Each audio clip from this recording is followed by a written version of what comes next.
Good morning. Welcome back to the Red Mic. Happy Friday. Hashtag Fun Friday. I'm glad you're here. Red Mic messages are leadership and life lessons I've picked up from 25 years as a public servant, 16 years as a youth football coach and scouting volunteer, and 10 years as a mediocre athlete with far more heart than actual physical ability. On Fridays, however, we do Hashtag Fun Friday, where I take little things that I've noticed and seen that might have a humorous edge. So today's Red Mic message, Hashtag Fun Friday, is innuendo everywhere. But before I get started, Cowboys lost the game last night, 24-20, and don't you get the feeling that maybe if they'd had, I don't know, one really strong impact defensive player, they might have done a little better? Something to think about there, Jerry, but I digress. Hashtag Fun Friday. Today's Red Mic message, innuendo everywhere. Well, movies and music and TV have always had fun sneaking things past us, maybe with a wink and a nod, but it's not what is said or even shown on screen outright, but what is implied. Got to thinking about this the other day because I've been listening a lot to both Yacht Rock and 70s on 7 on XM Sirius.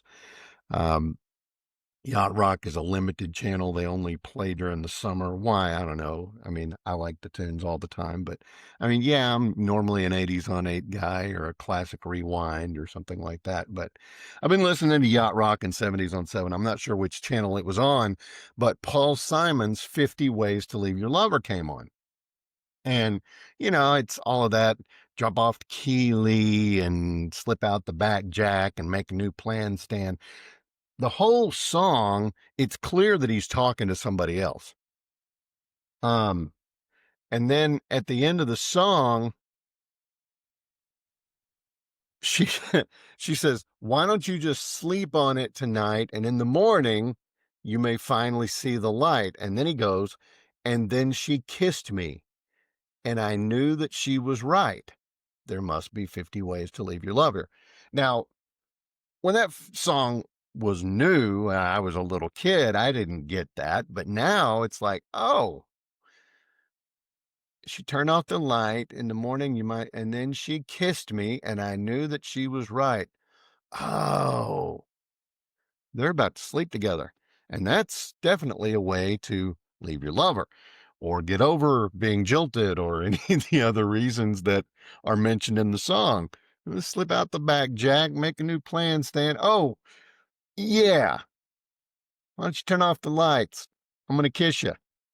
Okay.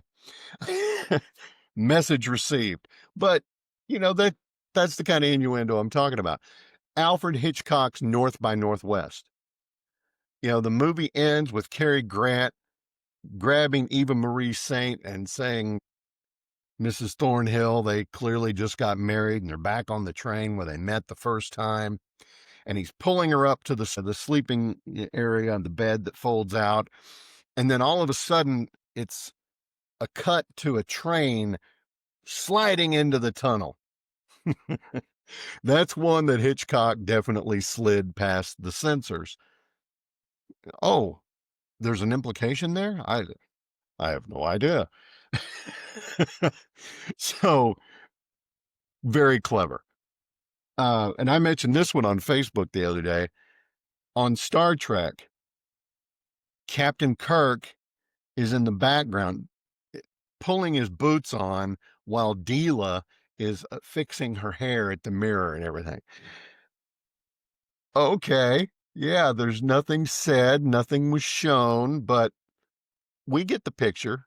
They're having to get presentable again because, yeah. And there's more. It happened one night. Clark Gable and Claudette Colbert, they had this blanket, this, wall between them. And then at the end, that wall comes crashing down. Yeah. Walls of Jericho, right? To Catch a Thief, fireworks lighting up the Riviera sky exactly when Cary Grant, great, just fantastic. Cary Grant and Grace Kelly connect. Yeah, the timing on that was not coincidental. In The Graduate, uh, Benjamin, uh, Dustin Hoffman, he dives into a swimming pool and lands in Anne Bancroft's arms. Yeah, that was his plunge into adulthood. Um, Ghostbusters, Dan Aykroyd's belt coming undone thanks to a very friendly ghost. Um, Who Framed Roger Rabbit? He's not caught cheating with Jessica, he's caught playing patty cakes. You will never think about that nursery rhyme the same way ever again. Shrek 2 Donkey, looking at Farquaad's enormous castle, and he says, "Do you think he's compensating for something?" Oh gosh. And then the last but not least, a more modern, more up-to-date version, Michael Scott. That's what she said. Yeah. To this day, I pepper those in from time to time. And my wife, God bless her heart, she just rolls her eyes and smiles. So, and I didn't even mention the multitude of ways that James Bond sort of did the wink and the nod at the camera. So, I mean, between the broccoli or however you pronounce the producers' names, and good old Ian Fleming, a lot of innuendo there. So on this hashtag Fun Friday, pour yourself a drink, cue up one of these classics, or maybe one that I didn't mention. If you know of some that always made you smile, let me know in the comments. And remember, sometimes the funniest things are the things that are left unshown or left unsaid. Innuendo is the way to go. And that's today's Red Mike message. I hope you found it interesting. I hope you found it fun. Not really helpful today. That's not the goal of hashtag Fun Friday. I try to bring you a little smile to end the week, and I hope I did. I love you guys. I appreciate you so very much. I'll see you next time. And until then, have a great weekend. Have some fun. If you've got work to do today, go out there and knock the cover off the ball. But as always, life is short. Drink the bourbon. See you Monday.